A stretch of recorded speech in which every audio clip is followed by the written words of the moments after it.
Yeah, guys, it's called Spider-Man Stops Holding Back. Spider-Man is a happy-go-lucky kind of superhero, and he's always going through it in his life in one shape or another.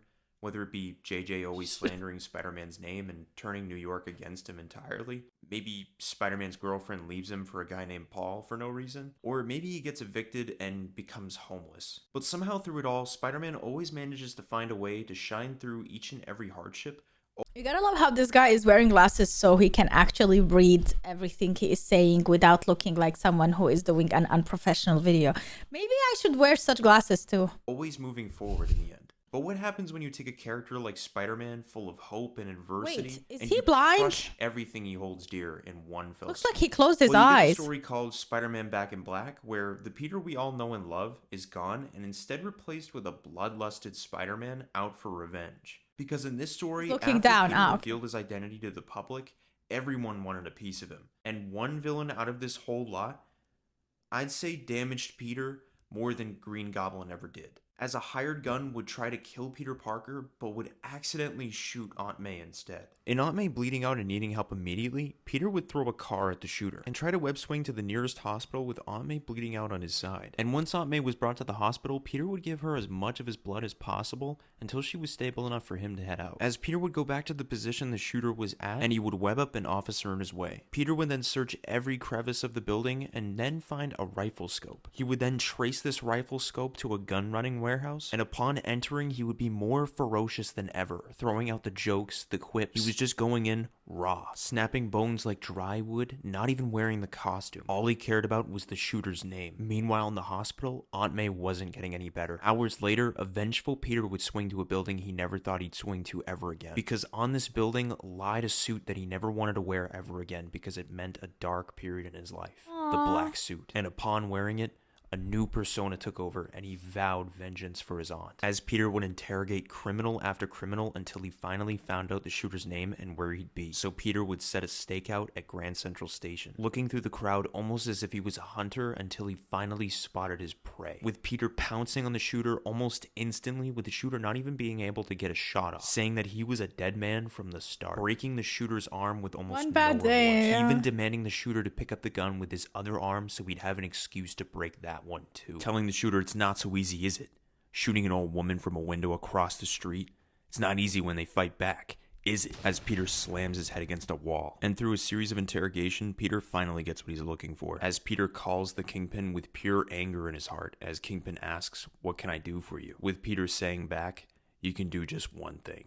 You can die." Peter would then later say his goodbyes to Aunt May and Mary Jane before taking his vengeance. And then a suit-up montage is shown with Spider-Man putting on his black suit and Kingpin putting on his uniform to get ready for the battle in the prison, as Peter slowly slips past the security, with every prisoner rallying up to see the main event as a crash is heard from the ceiling, and Spider-Man landing in front of Kingpin saying to him that this is the end of the road. You and me. Right now. Kingpin then tries to spark some conversation by saying he wished this confrontation could have been somewhere a bit more regal, but the prison will do. But Spidey remains quiet, like a grim reaper. So Kingpin tries to break his silence by calling him a chump who is hated by all of New York, a chump that lets his family sleep in a 2-bit motel, a chump with a code, and a chump who lets his aunt get shot, saying that sometimes to make an omelet, you gotta break a few old ladies. As Kingpin, in not so much as an attosecond, gets pummeled by Spider-Man. Stumbling to his feet, Kingpin looks at Spider-Man in utter disbelief, with Kingpin remarking that even Spider-Man's usual carefree, humorous demeanor is gone, replaced with a mind of revenge. But since he's made a mockery of everyone he's ever cared for and victimized the women he swore to protect, what else is there than humor? And again, Kingpin gets met with a speed blitz of attacks Kingpin could barely take, with Kingpin even noticing that Spider-Man isn't holding back anymore. So Kingpin yells at Spider-Man to say something, anything, because after all, he said he was gonna kill him. So Spider-Man says he's not here to kill Kingpin, taking off his mask, but Peter Parker is, running towards Kingpin, landing a powerful southpaw on Kingpin as the crowd roars around them. But to him, Peter doesn't hear the crowd. There's no jokes, there's no cute remarks, no acrobatics, no webbing, no tricks. Peter just thinks of one thing: beating this man to an inch of his life. But he's not even a man.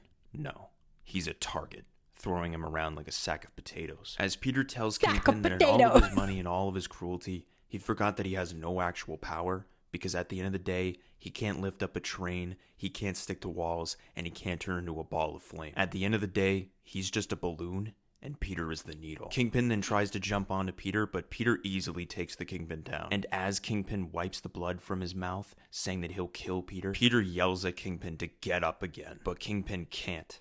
His whole body is broken. So Peter picks up Kingpin by his skin instead, slapping him front hand and backhand over and over in front of all of the prisoners, until he finally stops and tells Kingpin how this is all gonna happen now. He's gonna pour a stream of web fluid down his throat, filling his esophagus and his lungs completely with webbing, and he's gonna die from the lack of oxygen, and it only takes 3 seconds. So Peter counts down to 3, as Kingpin can do nothing but count down with him. But instead of Peter killing him right when it gets to 3, right then and there, Peter decides he wants to mess with Kingpin and kill Kingpin another day, because Peter's done something far worse than kill him. He's beaten him. And everyone in the prison watched it happen, and now they'll tell their friends, and their friends will tell theirs, and so on and so on. And what happens next is pretty simple. The moment Aunt May dies, Peter will come back and finish what he started, and Kingpin knows he can't fight him, so he'll just have to count down again to 3 alongside him on that day, and then he'll be dead. With Peter directing this message to every other criminal in the crowd included, that if any of them so much as glance at his family, they will die painfully and slowly, as he tells Kingpin to pray that his aunt makes it. Otherwise, he'll be back to finish the job, swinging off. And Kingpin, struggling to bring himself to his cell with his broken and beaten body, every prisoner sees Kingpin for the weak man he really is, ending the story. That was Now, I'm a huge fan of the story, and I've always loved it most of all because it shows just how brutal Spider-Man can be when he has literally lost everything and just stops holding back. It goes crazy, I swear. And my favorite panel from this story is when Spider-Man says he's not going to kill him, and then he takes off the mask and he says, so badass.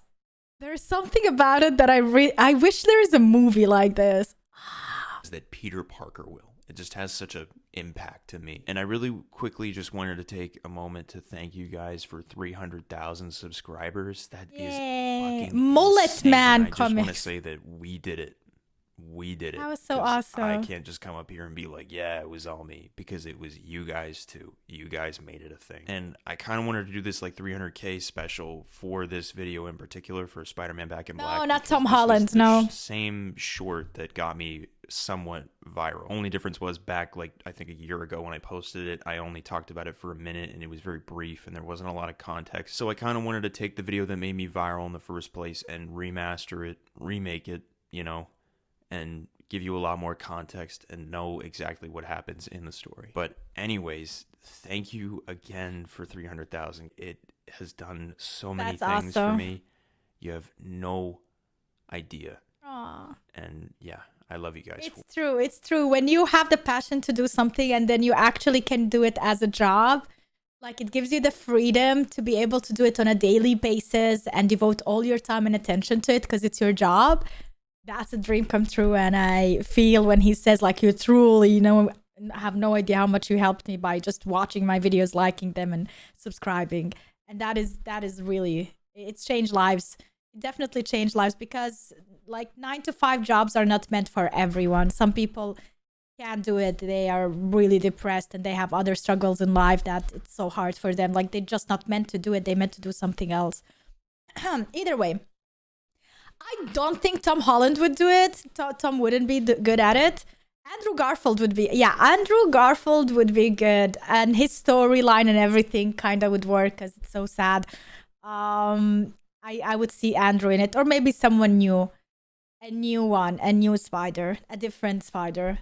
Yeah. I want to check out this guy's channel. I think he does a lot of these comic stuff, which is so cool. I always wanted to get more into comics. I do have a lot of comics. I haven't had the time to read a lot of them. Like I read 1 or 2. But I wish I had more time. And I feel like this is good. Like it's a short, like 5 to 10 minutes, a story about the comic, a different version of a hero that you like. That's not bad to see. Cool channel.